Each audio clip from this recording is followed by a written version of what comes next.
Om Swastiastu, saudara-saudara sekalian, pada kesempatan kali ini kita bertemu kembali di dalam mata kuliah filsafat pendidikan, dan sekarang saya ingin membahas mengenai filsafat pendidikan eksistensialisme. Salah satu aliran dalam filsafat yang fokus pada pengalaman-pengalaman individual. Jadi eksistensialisme ini memberi individu suatu jalan berpikir mengenai kehidupan, kemudian apa maknanya, terutama mungkin bagi kita sekalian, kemudian apa yang benar untuk kita. Jadi pada umumnya eksistensialisme menekankan pilihan kreatif dan subjektivitas pengalaman manusia, dan tentu ini adalah tindakan yang konkret dari keberadaan manusia atas setiap skema rasional untuk hakikat manusia atau realitas. Jadi eksistensialisme itu mempunyai beberapa pemikiran dan tawaran tentang dunia pendidikan, dan ini yang akan kita bicarakan saat ini. Nah, saya akan mulai dengan pengertian. Jadi saudara sekalian, eksistensialisme itu merupakan ajaran filsafat yang melihat segala gejala berpangkal pada keberadaan atau eksistensi. Eksistensi itu merupakan salah satu cara manusia berada di dunia yang mana wujudnya manusia berbeda dengan cara wujudnya benda-benda materi, di mana keberadaan benda-benda materi berdasarkan ketidaksadaran akan dirinya sendiri dan juga tidak ada komunikasi antara satu dengan yang lainnya. Namun manusia berbeda dengan materi. Manusia berada bersama dengan manusia yang lainnya yang tentu sama derajatnya. Kemudian benda-benda materi akan bermakna karena adanya manusia itu sendiri. Jadi eksistensialisme itu lahir karena ingin menempatkan kembali diri manusia pada tempat yang sebenarnya. Manusia sebagai subjek sekaligus sebagai objek. Jadi manusia itu tidak sama dengan materi. Manusia tidak hanya akal, dan manusia memerlukan kebahagiaan, ketenangan, dan tentunya adalah kedamaian. Eksistensialisme itu berasal dari pemikiran Søren Kierkegaard. Jadi tokoh-tokoh lainnya sebenarnya banyak ya yang juga ikut berkontribusi pada eksistensialisme ini. Mungkin kalau saya sebutkan ada Martin Buber, Martin Heidegger, Jean-Paul Sartre, Gabriel Marcel, dan lain sebagainya.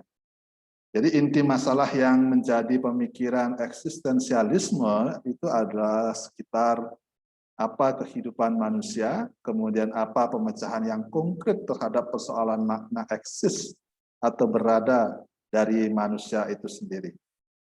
Kata eksistensi itu berasal dari dua kata, yaitu ex artinya keluar dan sistensi itu artinya diturunkan dari kata kerja sisto dalam bahasa Latin yang berarti berdiri atau menempatkan.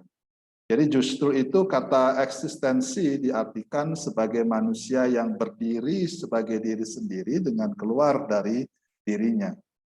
Nah, manusia memiliki kesadaran bahwa dirinya itu ada. Manusia dapat meragukan segala sesuatu, akan tetapi yang pasti adalah dirinya ada, dan dirinya itu disebut aku.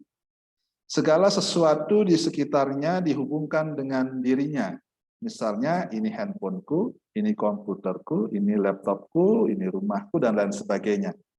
Di dunia manusia menentukan keadaannya atau keberadaannya dengan perbuatan-perbuatannya. Ia mengalami dirinya sebagai pribadi, ia menemukan pribadinya dengan seolah-olah keluar dari dirinya sendiri dan menyibukkan diri dengan apa yang ada di luar dirinya. Ia memanfaatkan benda-benda yang ada di sekitarnya, dengan kesibukan itulah ia menemukan dirinya sendiri. Ia berdiri sebagai diri sendiri dengan keluar dari dirinya dan sibuk dengan dunia luarnya. Demikianlah manusia bereksistensi. Jadi bereksistensi seperti ini disebut dengan dasein, dari kata da di sana dan sein artinya berada. Sehingga sesungguhnya kata ini berarti berada di sana, yaitu tentu di tempat.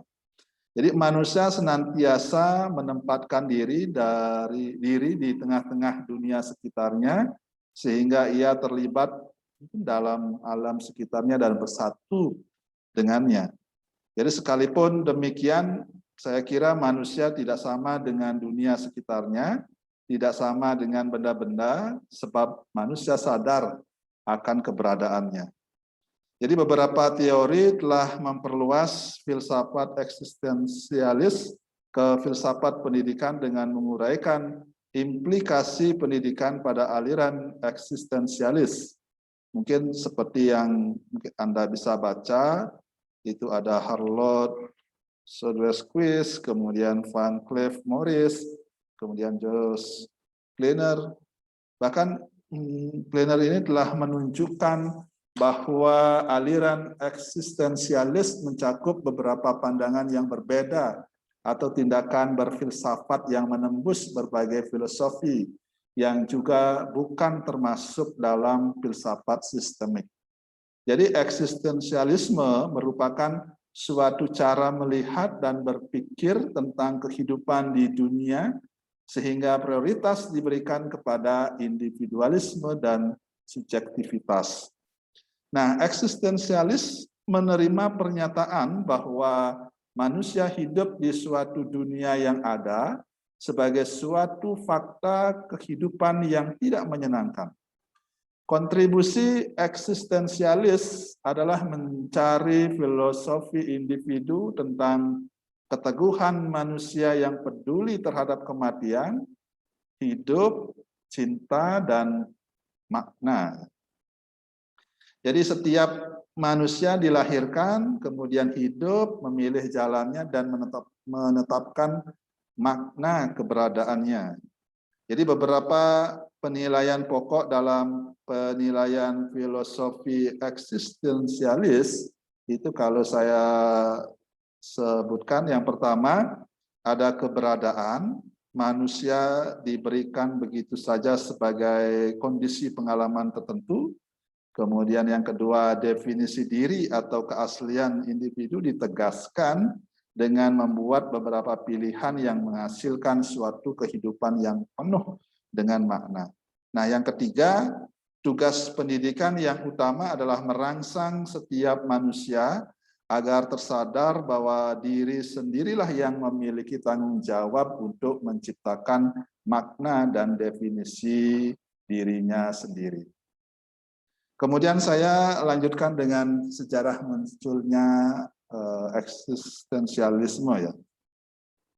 Jadi eksistensialisme itu muncul didorong oleh situasi dunia saat ini, di mana keadaan dunia khususnya Eropa Barat itu tidak menentu. Jadi muncul rasa takut berkecamuk, terutama terhadap ancaman perang. Tindakan manusia telah menimbulkan krisis, kebencian merajalela, kemudian agama di Eropa dianggap tidak mampu memberikan makna dalam kehidupan. Jadi manusia menjadi sosok gelisah yang eksistensinya terancam oleh perbuatannya sendiri. Oleh karenanya manusia benar-benar mengalami krisis. Jadi kondisi demikian membuat filosof melihat pada dirinya sendiri. Ia berharap suatu pegangan yang dapat menyelamatkan, membawa keluar dari krisis, sehingga tampillah kemudian eksistensialisme yang memposisikan manusia sebagai subjek, sekaligus juga sebagai objek. Jadi aliran eksistensialis muncul pada abad ke-19 bertepatan dengan melemahnya aliran optimisme positivis ya. Jadi semenjak Perang Dunia terdapat beberapa bukti tentang malaise atau lemas, tidak nyaman di dunia barat. Beberapa pendapat muncul mengenai suatu tren dalam sekelompok masyarakat yang bekerja tetapi justru mengurangi kepribadian bahkan merendahkan individu. Muncullah sikap kritis sebagai wujud usaha manusia dalam menghadapi dampak dari produksi dan konsumsi massal yang diakibatkan oleh revolusi industri dan teknologi. Revolusi industri memperkenalkan mekanisme yang inovatif dalam mendukung produksi, penawaran dan permintaan yang efisien sehingga dapat mengatasi kelangkaan barang dan jasa secara kuantitatif, tetapi kelemahannya adalah melumpuhkan pengaruh daya aspek kualitatif atau manusia di kehidupannya.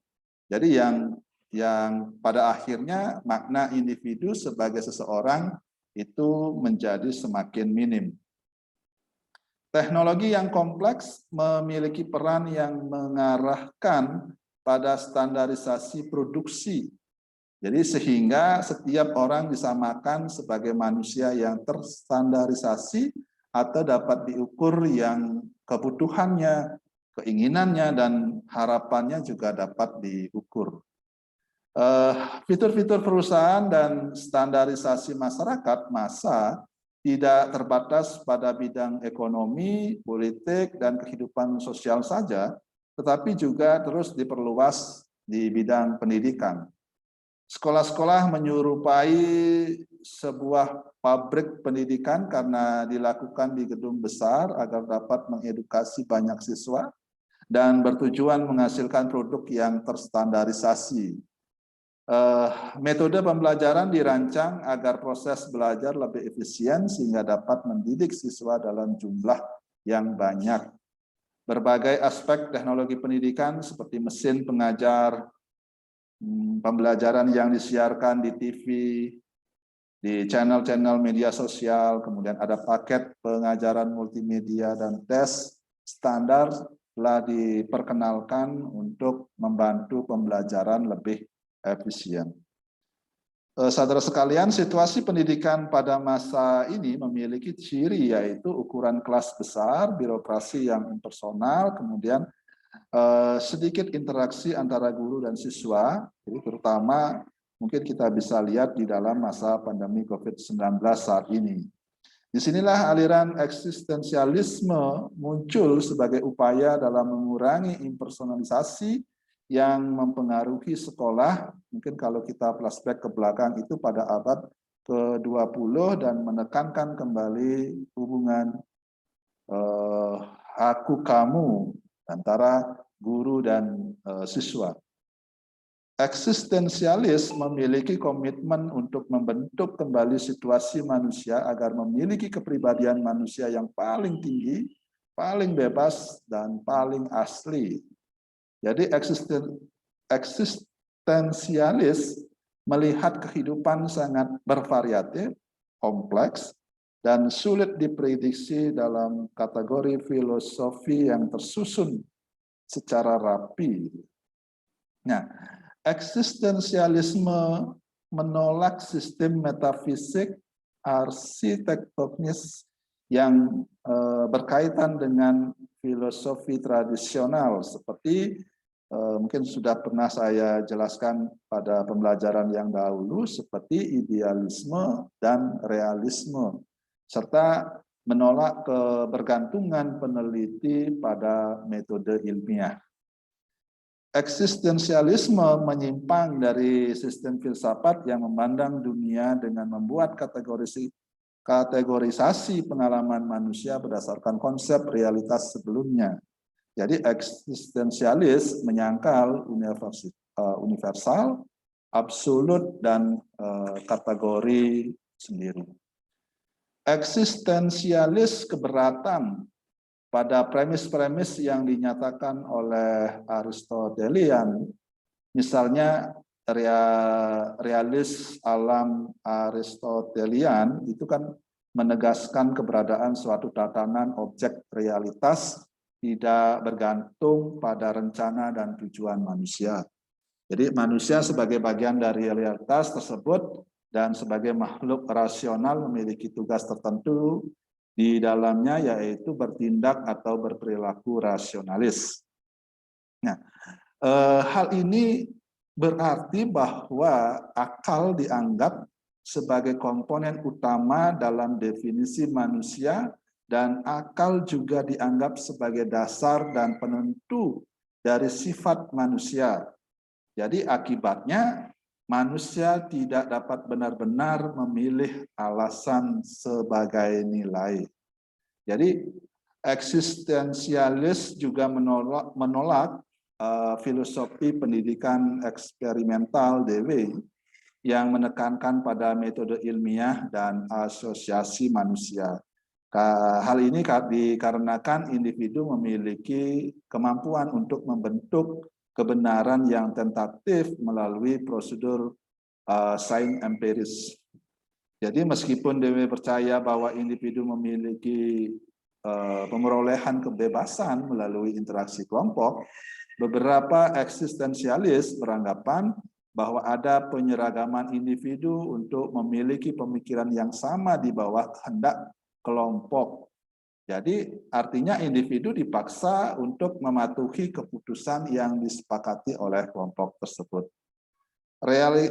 Reaksi anti-ilmiah yang ada pada era modern ditandai dengan penerapan sains, kemudian ada metode ilmiah, kemudian ada objektivitas untuk mencapai kebenaran dan memecahkan masalah. Jadi adanya metode ilmiah dapat meminimalkan subjektivitas dan nilai. Mungkin berkaitan dengan keinginan pribadi, preferensi, dan prasangka tidak diizinkan. Adanya kuantifikasi pengalaman manusia dan tidak dengan kualitasnya. Saudara sekalian, premis dasar eksistensialisme adalah eksistensi mendahului esensi.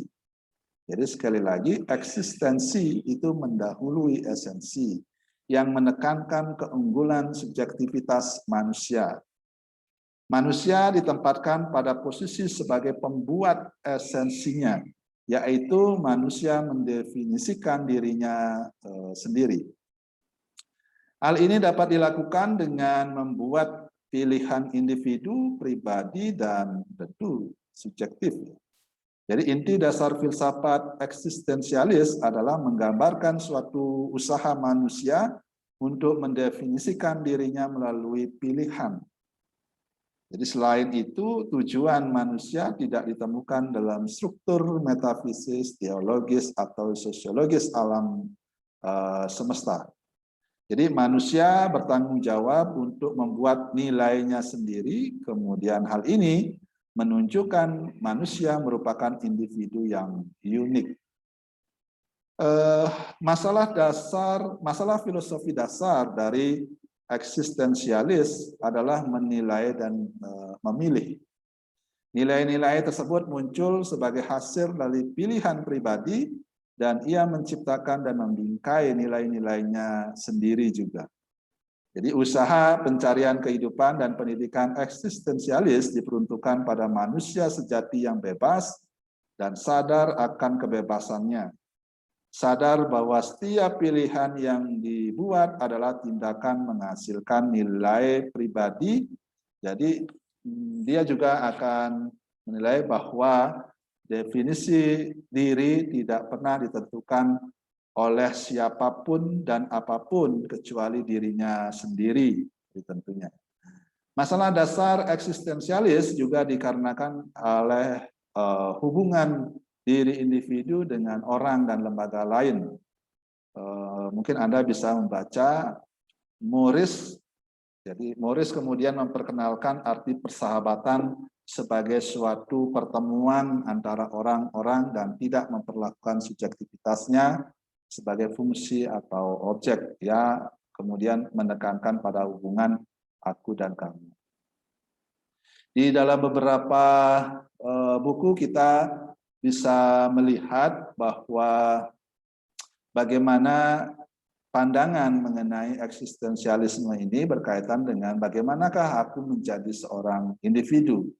Jadi tentu hal ini terjadi pada saat itu terjadi krisis ya, krisis eksistensialis, manusia melupakan individualitasnya dengan berbagai macam kepentingan-kepentingan yang mungkin muncul pada waktu itu. Kierkegaard menemukan jawaban untuk pertanyaan tersebut. Jadi manusia itu bisa menjadi individu yang autentik jika memiliki gairah, keterlibatan, dan komitmen pribadi dalam kehidupannya. Jadi jawabannya tentu manusia bisa menjadi unggul jika mempunyai keberanian untuk merealisasikan diri secara jujur dan berani. Nah, saudara sekalian, saya lanjutkan dengan pandangan eksistensialis terhadap pendidikan. Jadi ini saya kutip dari Sukun Pribadi tahun 1971. Eksistensialisme itu sangat berhubungan dengan pendidikan. Jelas bahwa seluruh filsafat pendidikan sesungguhnya berhubungan dengan pendidikan itu sendiri. Tetapi karena eksistensialisme ini menekankan kepada manusia, maka pusat pembicaraan eksistensialisme adalah keberadaan manusia sendiri. Jadi dalam konteks ini tentu pendidikan tersebut hanya dilakukan oleh manusia. Jadi tidak ada pendidikan dilakukan oleh binatang. Sehingga antara eksistensialisme yang memandang manusia, dan itu akan berkaitan karena pendidikan juga dilakukan oleh manusia itu sendiri. Nah, saya lanjutkan dengan pemikiran pendidikan eksistensialisme. Yang pertama itu mengenai pemaksaan pendidikan modern. Tradisi pendidikan di Amerika, mungkin juga Anda baca di beberapa buah buku, itu didasarkan pada konsep sekolah umum yang memahami sekolah sebagai instrumen untuk menggabungkan berbagai kelompok ras, sosial, etnis, agama, dan ekonomi menjadi identitas nasional yang sama. Peran dari bahasa dan kurikulum pada sekolah umum adalah sarana untuk mencapai integrasi nasional dengan memaksakan individualitas dan keragaman. Jadi pendidikan pada masyarakat cenderung mirip dengan perusahaan besar yang mengurangi hubungan belajar mengajar atau siswa guru. Jadi selain itu pendidikan formal dapat menghalangi keaslian pribadi karena adanya kuantifikasi yang diarahkan pada standarisasi. Pada pendidikan Amerika kontemporer itu kan didominasi dengan teori psikologi pendidikan yang menekankan pada pengakuan dan penyesuaian sosial sehingga aktivitas belajar berpusat pada kelompok. Tujuan pendidikan yang disosialisasikan adalah belajar berhubungan atau berinteraksi dengan sama yang lain. Jadi entah itu dalam suatu kelompok, tim, atau komite pengajaran. Komite pembelajaran. Menurut teori-teori pendidikan yang berpusat pada kelompok, itu individu menjadi lebih efektif, lebih efisien jika ia menentukan dan berpartisipasi dalam kelompoknya. Jadi, jika individu itu kemudian menjadi pasif, maka pengelompokan tersebut menjadi tidak berarti. Sedangkan pendidikan eksistensialis itu mengkritisi aktivitas belajar yang terlalu menekankan pada kelompok. Jadi hal ini dikarenakan ada beberapa individu yang masih kesepian, kemudian dan cemas gitu ya. Jadi situasi pembelajaran yang berpusat pada kelompok memungkinkan individu untuk mengorbankan keaslian pribadi karena dipaksa harus berpikiran sama sesuai dengan kesepakatan. Jika seseorang memiliki kebebasan untuk memilih bergabung dan berpartisipasi dalam suatu kelompok dan tidak ada pengaturan bagaimana situasi belajar harus terjadi, maka masih dimungkinkan adanya keaslian pribadi.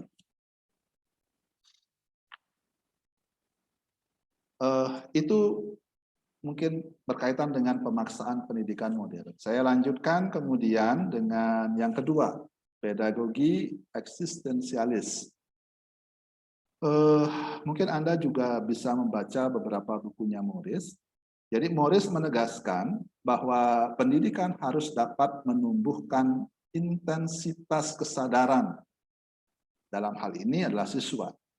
Ia juga menyatakan bahwa jika pendidikan harus sungguh-sungguh manusia, maka harus dapat membangkitkan kesadaran dalam kesadaran pembelajar eksistensialis yang memiliki sebagai kehadiran subjektivitas tunggal di dunia. Jadi artinya siswa harus mengakui bahwa ia adalah individu yang bebas dan kreatif dalam memilih. Siswa juga sadar akan tanggung jawabnya untuk menentukan kehidupan yang akan dijalani sendiri dan menciptakan definisi dirinya sendiri. Jadi pendidikan seyogyanya menekankan refleksi personal yang mendalam terhadap komitmen dan pilihan sendiri. Manusia adalah pencipta esensi dirinya. Tentu siswa dilihat sebagai individu dan belajar seyogyanya disesuaikan dengan kecepatan siswa dan siswa mengarahkan belajar untuk kepentingan dirinya sendiri. Eksistensialisme itu erat kaitannya dengan pendidikan, karena keduanya bersinggungan satu dengan yang lainnya pada masalah-masalah yang sama, yaitu manusia, hidup, hubungan antar manusia, hakikat kepribadian, dan tentunya adalah kebebasan, kemerdekaan gitu ya. Jadi pusat pembicaraan eksistensialisme adalah keberadaan manusia, sedangkan pendidikan hanya dilakukan oleh manusia.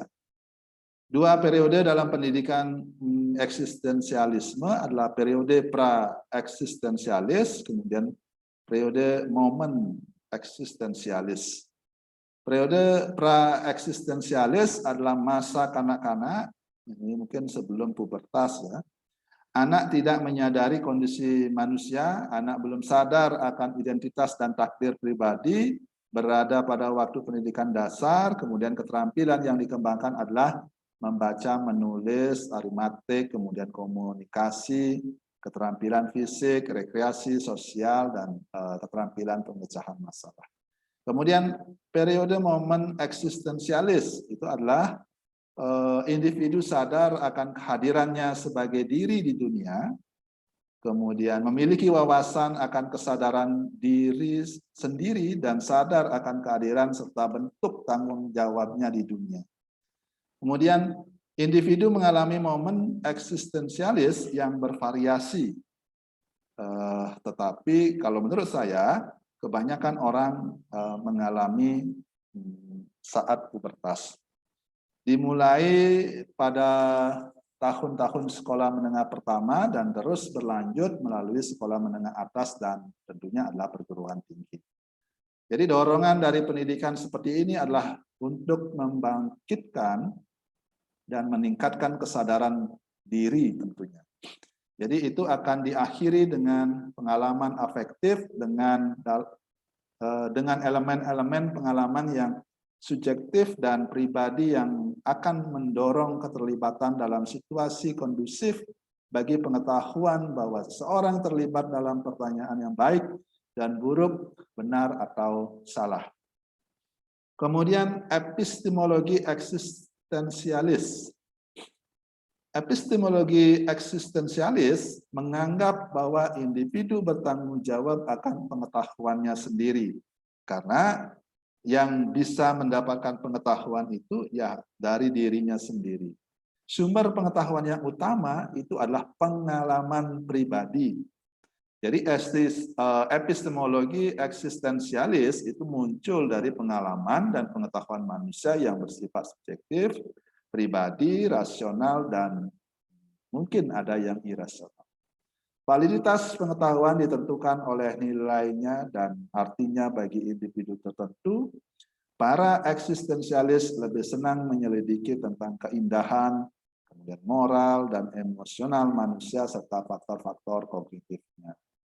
Morris menggambarkan epistemologi eksistensialis sebagai apropriasi. Apropriasi adalah sebuah pilihan, pengambilan, dan adopsi pribadi tentang sesuatu tersedia untuk semua. Setiap kebenaran pertama-tama harus ditangkap dan disesuaikan oleh seorang pelajar. Saudara sekalian, konsep epistemologi apresiasi yang disampaikan oleh Morris dapat diperjelas itu dengan menggunakan contoh dari kelas sejarah. Jadi misalkan seorang guru sejarah membuat pertanyaan faktual sederhana bahwa mungkin dalam beberapa, anggaplah kita contohkan di Amerika ada Partai Republik menominasikan Abraham Lincoln untuk menjadi presiden pada tahun 1860. Pertanyaan semacam ini didasarkan pada data yang ada di dalam catatan sejarah yang mencakup sumber primer dan sekunder. Adanya interpretasi historis tentang dampak pencalonan Lincoln terhadap perjalanan sejarah Amerika.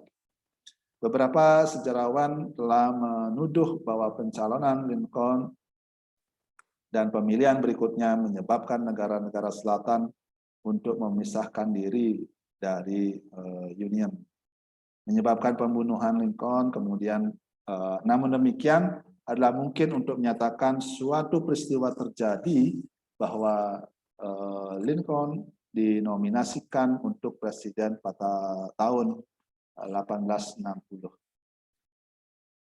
Tampaknya ada materi pelajaran yang objektif dan eksternal bagi guru maupun siswa.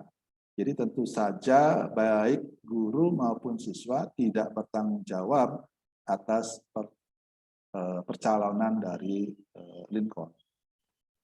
Nah, aspek penting dari fakta pencalonan Lincoln ini bahwa siswa ingin memberikan makna kepada peristiwa bersejarah ini dengan menyesuaikannya ke dalam kesadaran sendiri. Jadi setiap siswa menciptakan dan bertanggung jawab secara pribadi untuk memberikan makna pada kejadian tersebut. Mungkin bermanfaat untuk mempertimbangkan beberapa kemungkinan untuk makna yang mungkin dimiliki oleh peristiwa sejarah yang begitu sederhana bagi para siswa. Pencalonan Lincoln mungkin dipandang sebagai kemenangan pribadi bagi seorang pria yang mampu membuat dirinya sendiri mampu mengatasi kepemimpinan pada pemuda perbatasannya untuk menjadi seorang pemimpin bangsa. Walaupun sebaliknya itu mungkin dilihat sebagai hasil dari kepraktisan Lincoln dalam berurusan dengan masalah perbudakan negro dalam kampanye pemilihan sebelumnya untuk senator dari Illinois. Dalam kasus peristiwa histori yang demikian, masa lalu memiliki makna yang ditentukan oleh pilihan dan proyek pelajar saat ini. Pengetahuan yang diberikan di sekolah tentu bukan sebagai alat untuk memperoleh pekerjaan atau karir anak, melainkan untuk dapat dijadikan alat pengembang dan alat pemenuhan diri. Jadi pelajaran di sekolah akan dijadikan alat untuk merealisasikan diri, bukan merupakan suatu disiplin yang kaku di mana anak harus patuh dan tunduk terhadap isi pelajaran tersebut. Jadi biarkanlah pribadi anak berkembang untuk menemukan kebenaran-kebenaran dalam kebenaran. Saya lanjutkan dengan kurikulum eksistensialis. Mata pelajaran sekolah seperti sejarah, sastra, bahasa, matematika, dan sains hanya berperan sebagai kerangka ilmu dan sumber informasi yang digunakan untuk realisasi subjektivitas. Fase pembelajaran yang krusial tidak ditemukan dalam struktur pengetahuan atau dalam organisasi disiplin ilmu yang dipelajari, tetapi lebih pada apropriasi siswa terhadap subjek kesediaannya untuk memilih dan memberi makna pada subjek tersebut. Tidak ada satu mata pelajaran tertentu yang lebih penting daripada yang lainnya. Jadi mata pelajaran merupakan materi di mana individu akan dapat menemukan dirinya dan kesadaran akan dunia. Kurikulum ideal adalah kurikulum yang memberi siswa kebebasan individual yang luas dan mensyaratkan mereka untuk mengajukan pertanyaan-pertanyaan, melaksanakan pencarian-pencarian mereka sendiri, dan menarik kesimpulan mereka sendiri tentu. Kurikulum eksistensialis memberikan perhatian besar pada kajian humanora dan seni. Hal itu disebabkan oleh kedua materi tersebut diperlukan agar individu, dalam hal ini mungkin manusia, dapat mengadakan introspeksi dan mengenalkan gambar eksistensi dirinya. Pelajar-pelajar harus dimotivasi untuk melakukan kegiatan yang dapat mengembangkan keterampilan yang mereka butuhkan dan juga mendapatkan pengetahuan yang dibutuhkan atau diharapkan. Kurikulum eksistensialis menempatkan siswa sebagai aktor yang memberikan makna pada subjek yang ia apresiasi, yaitu dengan memasukkan ke dalam dirinya sendiri dan menafsirkannya sesuai dengan proyeknya sendiri. Mungkin seperti yang dikatakan Morris, pengalaman apapun di sekolah yang paling mungkin membangkitkan cara pribadi seseorang dalam memandang kehidupan akan diangkat ke posisi pertama dalam hal apapun, mungkin suatu hari nanti yang akan disebut dengan eksistensialis. Saudara sekalian, kurikulum sebenarnya digunakan sebagai wahana interpretasi yang mencakup unsur kognitif dan normatif. Jadi kerangka pengetahuan faktual, deskriptif, dan ilmiah dari dimensi kognitif itu mewakili pemberian tatanan fenomenologis. Dimensi normatif atau sikap terdiri dari bidang-bidang kurikuler yang etis, kemudian ada studi humanis seperti sejarah, seni, sastra, filsafat, dan agama, merupakan studi yang kaya akan nilai-nilai etika. Saya lanjutkan dengan proses pembelajaran eksistensialis. Jadi pendidikan yang dipilih itu mengacu pada hubungan pribadi antara guru dan siswa. Mungkin kalau dalam konteks ini adalah aku dan kamu. Metode pembelajaran yang tepat adalah dialog. Jadi, dialog merupakan percakapan atau komunikasi antar pribadi, di mana setiap pribadi merupakan subjek bagi pribadi lainnya dan merupakan suatu percakapan antara aku dan kamu. Adapun lawan dari dialog merupakan paksaan di mana seorang manusia memaksakan kemauannya atau kehendaknya kepada orang lain sebagai objek. Jadi selain dialog, metode yang baik merupakan menurut eksistensialis adalah bermain peran dan drama. Jadi selama siswa dapat mengimajinasikan dirinya sebagai peran yang ia jalankan dalam permainan tersebut, dan itulah yang disebut dengan pengalaman yang mewakili situasi-situasi tersebut. Pandangan eksistensialis tentang guru adalah hendaknya guru tidak boleh disamakan dengan seorang instruktur. Jika guru disamakan dengan seorang instruktur, maka ia hanya merupakan perantara yang sederhana antara materi pelajaran dengan siswa. Jadi seandainya guru dianggap sebagai seorang struktur, ia akan turun martabatnya sehingga ia hanya dianggap sebagai alat untuk mentransfer ilmu pengetahuan dan siswa akan menjadi hasil dari transfer tersebut. Pengetahuan akan menguasai manusia sehingga manusia akan menjadi alat dan produk dari pengetahuan tersebut. Dalam proses pembelajaran, pengetahuan tidak dilimpahkan, melainkan ditawarkan. Untuk menjadikan hubungan antara guru dan siswa sebagai suatu dialog, maka pengetahuan yang akan diberikan kepada siswa harus menjadi bagian dari pengalaman pribadi guru itu sendiri. Sehingga guru akan berjumpa dengan siswa sebagai pertemuan antara pribadi dengan pribadi. Pengetahuan yang ditawarkan guru tidak merupakan sesuatu yang diberikan kepada siswa yang tidak dikuasainya. Jadi melainkan merupakan suatu aspek yang telah menjadi miliknya sendiri. Guru eksistensialis tidak mengetahui jawaban dari pertanyaan-pertanyaan yang diajukan. Jadi memang jenis pertanyaan terbaik adalah yang dapat dijawab hanya oleh siswa itu sendiri. Pertanyaan ini diajukan agar siswa menjadi sadar akan kondisi hidupnya, sehingga jawaban muncul sebagai subjektivitas itu sendiri. Guru bertugas untuk menstimulasi intensitas kesadaran siswa dengan mendorong pencarian kebenaran pribadi melalui pengajuan pertanyaan tentang makna hidup. Penciptaan intensitas kesadaran adalah tanggung jawab pembelajar sendiri sama dengan seperti mungkin tanggung jawab guru. Kesadaran seperti itu melibatkan rasa percaya yang terlibat dalam dimensi etis dan estetika keberadaan.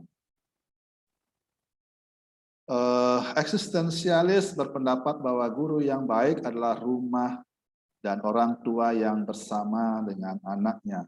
Jadi sebab mereka bisa menerima anak secara penuh dan juga bisa menerima kelemahan-kelemahan dirinya, anak-anak tetap disayangi bersama dengan saudara yang lain. Guru hendaknya bisa memposisikan dirinya sebagai orang tua dalam hal menerima keunikan individu yang mempunyai kemampuan yang berbeda-beda tentunya. Siswa adalah individu yang berkembang dengan segala potensi yang dimilikinya dan tugas guru adalah membantu siswa merealisasikan potensinya, menemukan dirinya, dan bagaimana bisa menjadi hal tersebut. Guru harus menjadi konselor dan pembimbing, karena tujuan akhir guru adalah membuat siswa independen dan mandiri, mampu membuat keputusan sendiri dan cukup berani untuk mendakinya dan menerima tanggung jawab penuh atas keputusannya tersebut. Saudara sekalian, guru harus berhati-hati di dalam penilaian dan evaluasinya, karena beberapa penilaian diperlukan baginya untuk menentukan kualitas dan kuantitas pembelajaran yang sudah dilaksanakan. Jadi penilaian yang ceroboh dapat menghancurkan individu anak dengan cara dia gegabah. Kata-kata emotif tentu telah menjadi umum dalam pembendaharaan kata guru untuk menggambarkan murid bodoh, berprestasi rendah, kemudian tidak perhatian, berprestasi kurang, orang dungu, dan lain sebagainya. Jadi masing-masing dari kata itu membangkitkan jumlah asosiasi yang tidak menguntungkan lainnya ketika digunakan untuk mencari kelemahan siswa yang dirujuk berdasarkan satu aspek saja. Jika ia tidak unggul di dalam akademik, mungkin ia pandai di dalam bidang kreatif, fisik, atau arsitek lainnya. Kegagalan sistem pendidikan untuk memberikan peluang bagi kemungkinan terbukanya kegagalan yang lain. Nah, proses pembelajaran eksistensialis itu berkaitan dengan konsep penting eksistensialis, di mana sikap guru adalah hendaknya guru mengizinkan kebebasan berpendapat dan berdiskusi di dalam kelas karena mengetahui sesuatu menurut pandangannya sendiri yang didasarkan pada pengalaman yang unggul dan pengetahuan yang lebih luas akan membawa lebih banyak beban bagi guru. Jadi siswa bisa mencoba berbagai kebebasan berekspresi. Kemudian guru yang bertugas untuk membuat atmosfer kelas yang toleran dan tanpa rasa takut untuk menyampaikan pendapatnya. Jadi siswa itu bisa bebas menyampaikan pendapat tanpa ada rasa ketakutan terhadap efek dari pendapatnya itu sendiri. Pada akhirnya, guru harus terlibat secara langsung dalam kehidupan siswa untuk mendiskusikan kegembiraan dan kesedihan mereka, serta harapan dan tentunya adalah aspirasi para siswa itu sendiri. Guru mencintai dan menghormati siswa sebagai individu. Guru harus berkomitmen untuk membuat siswa sukses di dalam penemuan dirinya, merealisasikan potensinya menjadi pribadi yang mandiri dan otonom. Guru harus menunjukkan perhatian dan keseriusannya, serta mempunyai rasa tanggung jawab yang besar bahwa kenyataan mendidik itu membimbing kehidupan generasi yang akan datang dan menentukan nasib dari orang lain. Saudara sekalian, dari paparan tadi dapat saya simpulkan, berbeda dengan filosofi tradisional, eksistensialisme berusaha membebaskan manusia dari belenggu alam semesta yang dikategorikan dan disistematisasi. Eksistensialisme menggambarkan manusia sebagai makhluk yang ada di dunia yang memiliki tanggung jawab atas definisi dirinya berdasarkan pada penekanan subjektivitas manusia, kebebasan pribadi, dan tanggung jawab individu. Pencarian keaslian dilakukan dengan kesadaran bahwa dialah yang membuat nilai-nilainya sendiri dan menciptakan esensi sendiri tanpa bantuan dari luar. Fokus dari pendidikan eksistensialis adalah kebebasan manusia. Dalam upaya menentukan subjektivitas individu, guru eksistensialis harus mampu menumbuhkan rasa kesadaran diri dan tanggung jawab dari siswa. Untuk membuat pilihan pribadinya yang signifikan, hanyalah siswa yang mampu menghasilkan definisi dirinya. Setiap orang memiliki tanggung jawab untuk pendidikannya sendiri dan tidak bisa dipaksakan oleh guru maupun sistem sekolah. Saya kira itu yang dapat saya sampaikan pada pertemuan kali ini. Itu saya akhiri dengan Paramasanti. Om Santi Santi Santi Om.